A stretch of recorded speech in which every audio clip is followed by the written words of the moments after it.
सबको जय मसीह की। मैं प्रभु यीशु मसीह के नाम में कॉफी विद क्राइस्ट के 54th एपिसोड में आप सभी का स्वागत करता हूं। और आज हम बात करने वाले हैं क्रिसमस के सच्चे सार के बारे में। यानी केवल वह उत्सव नहीं है, वह अवतार है, एक आत्मिक अनुभव है। हम उसके बारे में समझेंगे। In English, if I would say, it would be true essence of celebrating Christmas for Christians। जी हाँ, क्रिसमस हम जानते हैं कि ये केवल एक तारीख नहीं है मेरे प्रियो, ना ही केवल ये रोशनी का पर्व है, ना ही केक, ना ही उपहारों का पर्व है। क्रिसमस उस दिन का प्रतीक है जब अनंत परमेश्वर ने समय में प्रवेश किया, जब उस वचन ने देह को धारण किया और हम सबों के बीच में वो शिरोमणि से शून्य होकर डेरा करने के लिए हमारे बीच में आया। यूहन्ना उसका पहला अध्याय उसके 14वें वचन में लिखा हुआ है, और वचन देहधारी हुआ और अनुग्रह और सत्य से परिपूर्ण होकर हमारे बीच में डेरा किया। क्रिसमस का सच्चा सार यही है मेरे प्रियो कि परमेश्वर मनुष्य बनकर हमारे बीच में आया और मनुष्य से फिर परमेश्वर की ओर वो हमें लेकर गया ताकि उससे हमारा मेल मिलाप करा सकें। अब हम ना बारी बारी से क्रिसमस की एसेंस को समझने की कोशिश करेंगे कि एक्चुअली क्रिसमस का मतलब क्या है।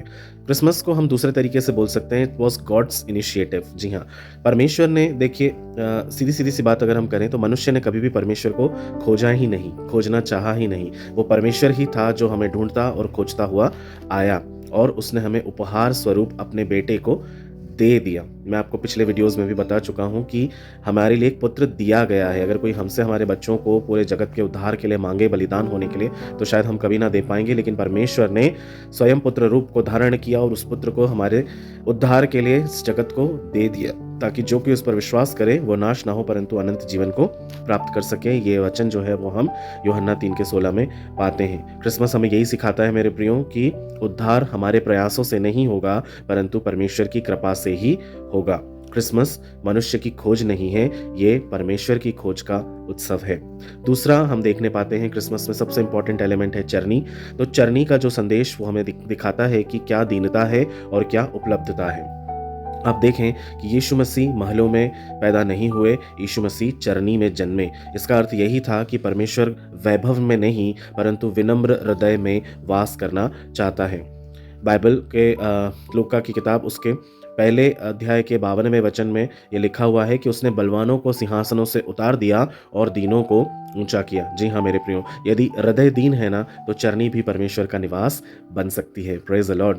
तीसरी जो इंपॉर्टेंट चीज़ है वो है परमेश्वर का नाम, यानी इमानुएल। अब इमानुएल का मतलब हम सभी जानते हैं कि परमेश्वर हमारे साथ है। क्रिसमस केवल यीशु के जन्म की कहानी नहीं थी, बल्कि ये उसके नाम की और उद्धार की घोषणा थी, जब प्रोफेसी की गई थी कि उसका नाम इमानुएल रखा जाएगा, है ना। मत्ती 1:23 में क्या लिखा है, देखो कुंवारी गर्भवती होगी और एक पुत्र जनेगी और उसका नाम इमानुएल रखेंगे। जी हाँ, तो इसका अर्थ था परमेश्वर हमारे साथ, ये हम सब जानते हैं। लेकिन परमेश्वर कब हमारे साथ? आप जानते हैं कि यीशु मसीह के जन्म से लेकर उसके पहले के 400 सालों तक परमेश्वर ने मनुष्य जाति से कोई बातचीत नहीं की। किसी तरह का कोई संदेश नहीं, कोई भी दर्शन नहीं, कोई भी विजन नहीं था किसी के पास भी। और अचानक से एक किलकारी सुनाई दी। स्वर्गदूतों ने एक संदेश सुनाया कि तुम्हारे बैतलहम के नगर में एक उद्धारकर्ता जन्मा है, उसका नाम यीशु है। जाओ उसका जाकर दीदार करो, उसका जाकर तुम अभिवादन करो। और इस तरह से एक खुशखबरी संसार में परमेश्वर स्वयं बनकर आया। वो क्या था मेरे प्रियो? वो यही था इमानुएल, जो हमारे साथ था। वो अकेलेपन में भी हमारे साथ है, वो पीड़ा में हमारे साथ है, वो संघर्ष में हमारे साथ है, और उद्धार के समय में भी वो परमेश्वर हमारे साथ था। क्रिसमस कभी भी ये नहीं कहता कि समस्या नहीं आएगी, बल्कि वो ये कहता है कि चाहे कैसी भी समस्या हो परमेश्वर हमारे साथ है। Praise the Lord. तीसरी जो इंपॉर्टेंट चीज़ है, क्रिसमस का उत्सव जो है वो लेने का नहीं बल्कि देने का है। जैसे परमेश्वर ने पहले हमें अपना पुत्र दिया और यीशु स्वयं ही उपहार के रूप में हमारे लिए दे दिए गए। परमेश्वर का वरदान हमारे प्रभु यीशु मसीह में अनंत जीवन हमें प्राप्त हुआ। रोमियो 6:23 ये कहता है मेरे प्रियो कि यीशु मसीह के रूप में हमें जो सबसे बड़ा उपहार मिला है वो है अनंत जीवन।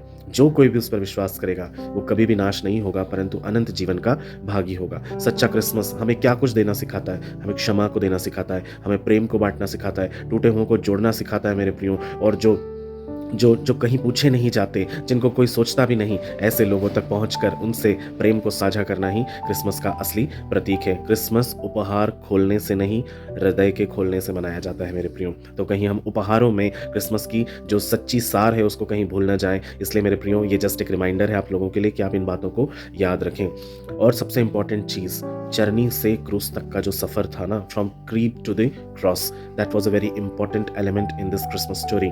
यदि क्रूस ना होता तो चरनी भी अधूरी होती।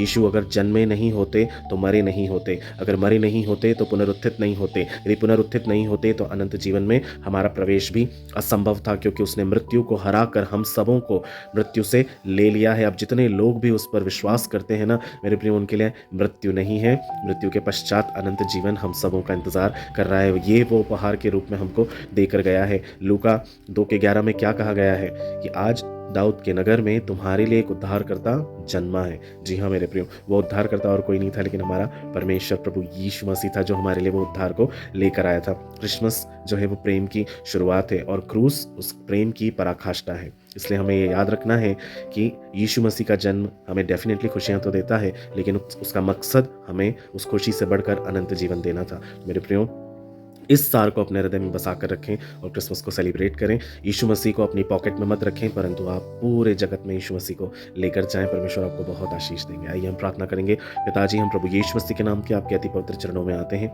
धन्यवाद देते हैं सुंदर दिन और समय के लिए। खासकर पिता परमेश्वर, क्रिसमस के इस पर्व को मनाने के लिए आपने हमें मदद और सहायता की, उसके लिए हम धन्यवाद देते हैं परमेश्वर। जबकि हम जानते हैं प्रभु जी कि हम अंधकार के समय में चल रहे हैं पिता, हम जानते हैं परमेश्वर पिता समय बहुत जटिल है और कठिन है प्रभु जी।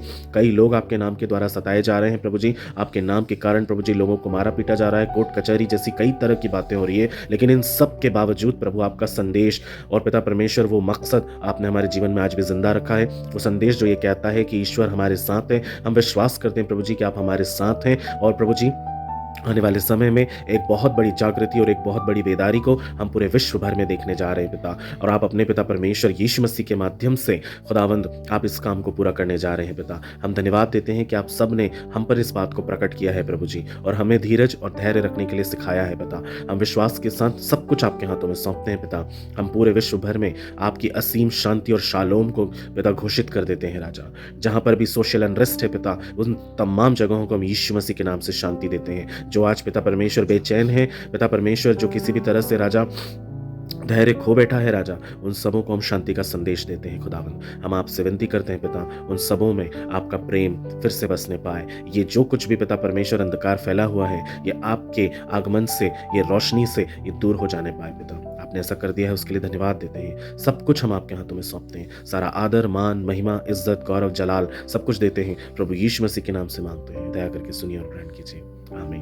मैं विश्वास करता हूँ मेरे प्रियो, ये वचन आपके जीवन में क्रिसमस के ट्रू एसेंस को खोने नहीं देगा, परंतु उसे फिर से लेकर आएगा और आप इसके मकसद को, असली मकसद को फिर से समझने पाएंगे। प्रभु यीशु मसीह आपको बहुत आयत का आशीष दे। मेरे साथ हर दिन यूं ही बने रहें। हम हर दिन नई नई बातों को सीखेंगे और प्रभु की महिमा में ऐसे ही आगे बढ़ते रहेंगे। सबको जय मसीह की।